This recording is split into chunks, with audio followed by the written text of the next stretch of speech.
और ब्रेक के बाद आपका स्वागत है। आप देख रहे हैं इंडिया न्यूज। इंडिया न्यूज पर आपके साथ मैं हूं सृष्टि मिश्रा। रात के 9 बजने वाले और हमारे खास कार्यक्रम की हम शुरुआत करने वाले हैं। बात करते चलिए दर्शकों, चुनाव आयोग की सक्रियता और पुख्ता सुरक्षा व्यवस्था ने इस बार बंगाल विधानसभा चुनाव का इतिहास बदल दिया।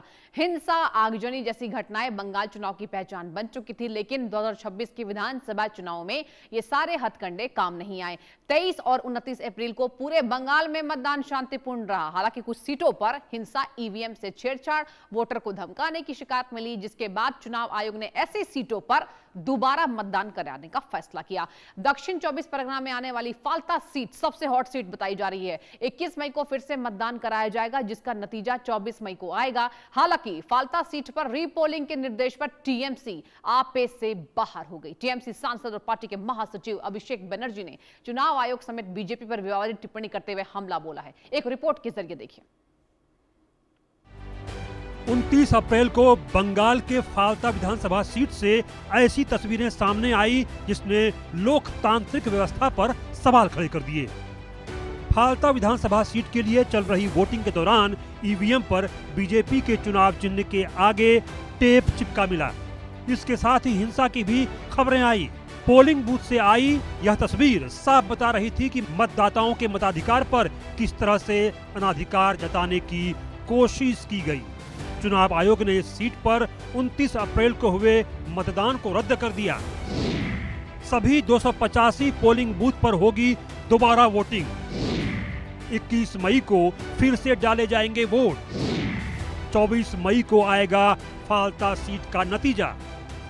फाल्ता सीट के लिए दोबारा वोटिंग के चुनाव आयोग के आदेश से टीएमसी तिलमिला गई। टीएमसी महासचिव अभिषेक बनर्जी ने न सिर्फ चुनाव आयोग पर अमर्यादित टिप्पणी की, बल्कि पीएम मोदी और गृह मंत्री अमित शाह पर भी निशाना साधा।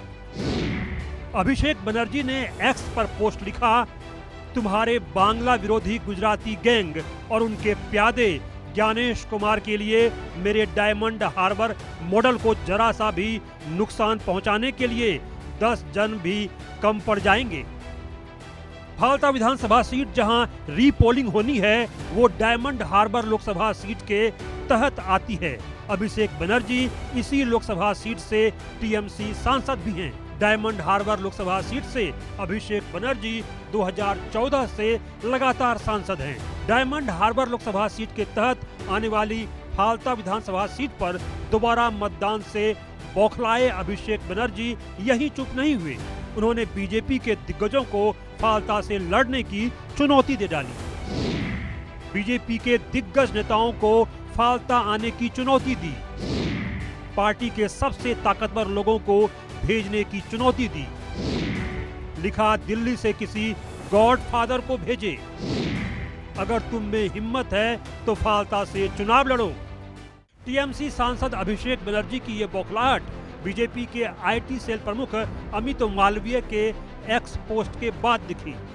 फाल्ता विधानसभा पर दोबारा मतदान के चुनाव आयोग के निर्देश के बाद अमित मालवीय ने एक्स पर एक पोस्ट में लिखा था कि डायमंड हार्बर मॉडल ढह गया। आखिर डायमंड हार्बर मॉडल क्या है? इसे ढहने की बात से अभिषेक बनर्जी पूरी तरह से चिढ़ गए। समझिए, कभी वामपंथियों का गढ़ था डायमंड हार्बर क्षेत्र। 2009 के बाद से लेफ्ट का दबदबा घटने लगा। 2014 लोकसभा चुनाव में अभिषेक बनर्जी की जीत हुई। अभिषेक ने इस क्षेत्र को टीएमसी के पावर सेंटर के रूप में विकसित किया। टीएमसी ने बूथ स्तर पर इस क्षेत्र में संगठन खड़ा किया। इस लोकसभा क्षेत्र में विपक्ष नाम मात्र का रह गया। 2019 और 2024 के लोकसभा चुनावों में अभिषेक लाखों मतों के अंतर से जीते। टीएमसी इस क्षेत्र में सड़कों, सुविधाओं जैसे विकास कार्यों का दावा करती है।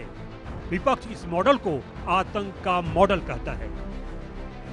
इसी लोकसभा क्षेत्र में आने वाली फाल्ता सीट से चुनाव आयोग को ईवीएम में टेप चिपकाने से लेकर इत्र लगाने तक की शिकायतें मिली।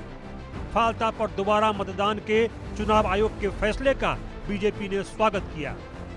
अभिषेक बनर्जी का गुंडा लोग, जहांगीर खान का माफिक गुंडा लोग, वो लोग बहुत दिन से, सालों साल से वहीं पर हिंदू लोग और जो बीजेपी को वोट देना चाहते हैं उसको वोट डालने नहीं देते। खुद वो लोग बूथ को कब्जा करके इतना दिन चुनाव किया, सालों सालों बहुत लोग वोट नहीं दे पाया। इस बार पहला बार जब वोट देने का मौका आया, ये लोग देखा गुंडागर्दी कर नहीं पाएंगे, इसीलिए इन्होंने बटन में आतुर लगा के, इन्होंने सेलोटेप ईवीएम में लगा के और जो फोटोग्राफी के लिए जो कैमरा है उसको घुमा के इलेक्शन को इन्होंने साफ सुथरा होने नहीं दिया। दक्षिण 24 परगना के तहत आने वाले फाल्ता में 2 मई को स्थानीय लोगों ने टीएमसी नेताओं पर धमकाने और मारपीट का आरोप लगाते हुए विरोध प्रदर्शन किया था। फाल्ता में रीपोलिंग 21 मई को होनी है, लेकिन चुनाव आयोग के निर्देश पर यहां सुरक्षा बलों की भारी तैनाती की गई है। Bureau report, India news.